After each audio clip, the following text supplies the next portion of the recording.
প্রিয় গাঙ্গীবাসী, প্রিয় গাঙ্গীর তরুণ প্রজন্ম, আমাদেরকে সচেতন থাকতে হবে এইসব হাইব্রিড নেতাদের থেকে।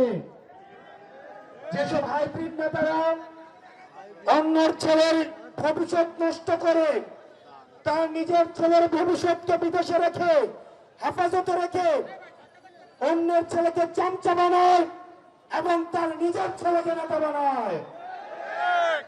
প্রিয় গাঙ্গীবাসী, আমাদেরকে নেতা সম্পর্কে সচেতন থাকতে হবে। আমরা যেন আমাদের বিবেককে আর আমরা বন্ধক না দিয়ে দেই। কোন মার্কার কাছে, কোন ব্যক্তির কাছে আমাদের বিবেক যেন আর বন্ধক না থাকে। আমরা নেতৃত্ব নির্বাচন করব যোগ্যতা দেখে, কে কত বেশি জনপ্রিয়, জনগণের কাছে যাচ্ছে, জনগণের ভাষা বুঝে, জনগণের সমস্যা বুঝে, কতটা বাংলাদেশকে ধারণ করে, কতটা আপনাদেরকে ধারণ করে, আমরা তাদেরকেই নেতা নির্বাচন করব। প্রিয় গাঙ্গীবাসী, আমাদের দেশের এক শ্রেণীর নেতা উৎপাদন হয় নির্বাচনের আগে।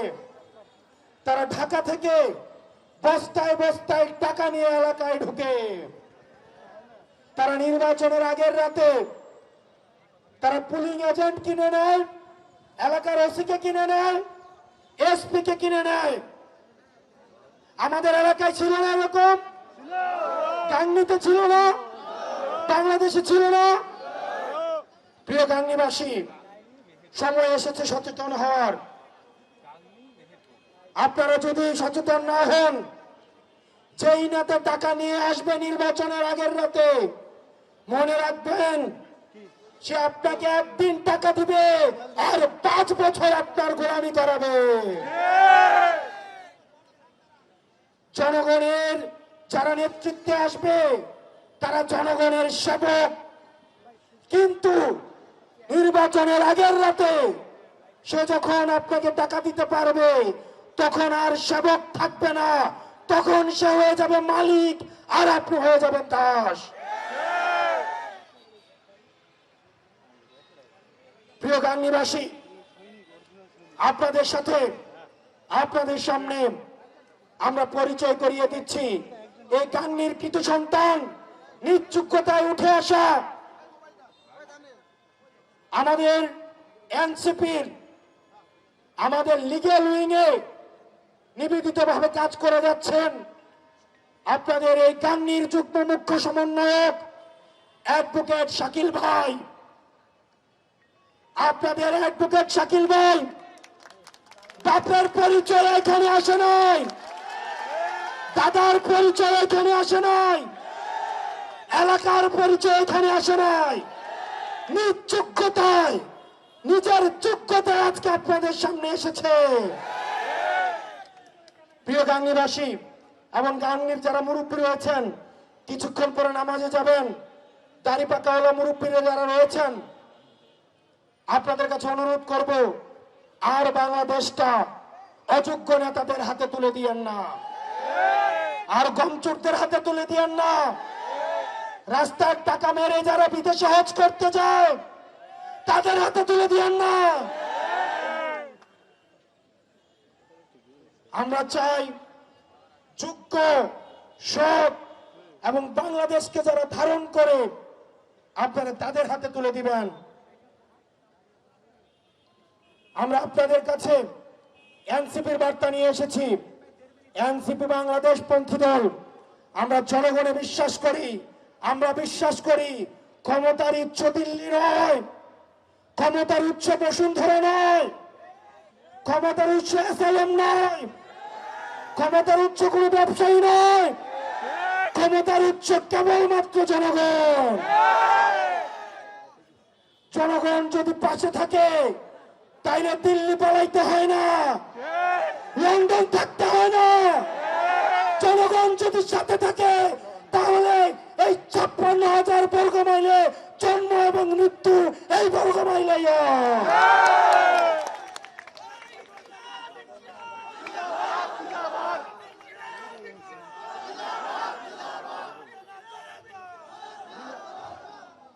আমরা কোন পিন্ডির উপরে, দিল্লির উপরে, লন্ডনের উপরে, আমেরিকার উপরে নির্ভর করতে চাই না।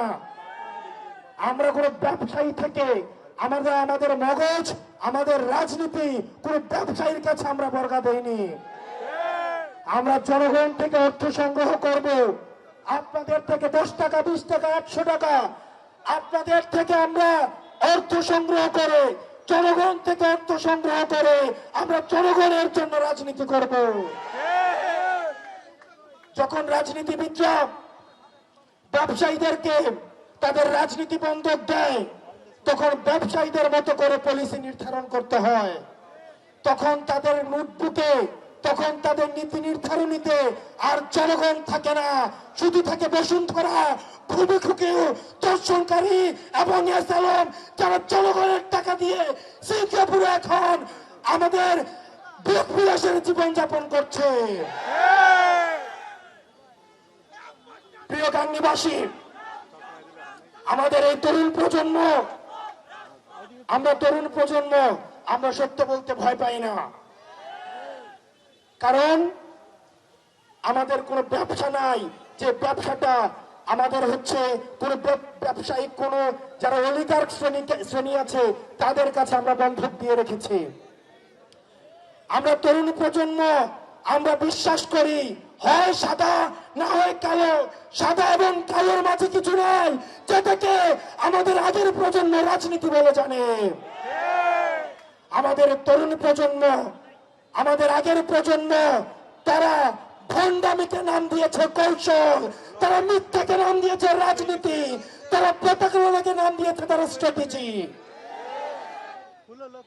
এই তরুণ প্রজন্ম, স্কুল কলেজের যারা আছেন, আমাদের বুড়োরা, আমাদের মাদ্রাসা পড়ুয়া ভাইরা, পরবর্তী বাংলাদেশটা আমাদেরকে করতে হবে, আমাদেরকে করতে হবে। আমরা এমন কারো হাতে দেশটা তুলে দিতে পারবো না যারা জনগণ বিচ্ছিন্ন। আপনারা গাংনীবাসী, আপনারা এনসিপির সাথে থাকেন। আপনাদের যদি মনে হয় এনসিপি কোনো ভুল করছে, এনসিপি বাংলাদেশের বিপক্ষে অবস্থান নিয়েছে, তাহলে আপনারা এনসিপি কে মাথা থেকে তুলে ফেলে দিতে দুইবার ভাববেন না। কোন দেশের গোলামি, কোন দলের গোলামি, কোন ব্যক্তির গোলামি করার কোন প্রয়োজন নাই। গাংনীবাসী, আপনারা অ্যাডভোকেট শাকিল ভাইকে হাতকে শক্তিশালী করুন, উনাকে সমর্থন দিয়ে এনসিপি কে শক্তিশালী করুন। আমরা এনসিপি সংস্কারে এবং সংসদে আমরা বাংলাদেশের ইতিবাচক পরিবর্তন করব। কিছু রাজনৈতিক দল এখন ঐক্যবদ্ধ হয়েছে নির্বাচনকে পিছিয়ে দেওয়ার জন্য। তারা সংস্কারও চায় না, তারা বিচারও চায় না। এটি করে করে এখন তারা নির্বাচনকে পিছিয়ে দিতে যাচ্ছে। তারা যদি নির্বাচন চায় তাহলে সংস্কার এবং বিচার অতি দ্রুত শেষ করতে চাইতো। সেজন্য আমাদের দ্রুততম সময়ের মধ্যে এই অন্তর্বর্তীকালীন সরকার, আপনারা আর পিলু পাস করবেন না, আপনারা আর হাইকোর্ট দেখাবেন না। হাসিনা আমাদের হাইকোর্ট দেখি এখন দিল্লিতে অবস্থান করছে। হাইকোর্ট দেখানোর সময় শেষ। আপনারা বিচার নিশ্চিত করুন এবং গণতান্ত্রিক উত্তরণের জন্য, যথাযথ নির্বাচনী পরিবেশের জন্য আপনারা আমাদের প্রতিষ্ঠানগুলিকে সংস্কার করুন, নির্বাচন ব্যবস্থাকে সংস্কার করুন। ইতিমধ্যে আমাদের আহ্বায়ক বলে দিয়েছে, আমরা পুরাতন খেলায় অংশগ্রহণ করতে আসি নাই, বরং আমরা পুরাতন খেলার আমরা নিয়ম পরিবর্তন করে দিতে এসেছি। সুতরাং আপনারা নিয়ম পরিবর্তন করে আমাদের সামনে উপস্থাপন করুন যে আপনারা খেলার জন্য কি কি নতুন নিয়ম নিয়ে এসছেন, যাতে করে আমরা নতুন খেলার, আমরা নতুন নিয়মে সবাই মিলে আমরা অংশগ্রহণ করতে পারি। ইনকিলাব, ইনকিলাব, ইনকিলাব, ইনকিলাব, এনসিপি, এনসিপি। আসসালামু আলাইকুম ওয়া রাহমাতুল্লাহি ওয়া বারাকাতুহু।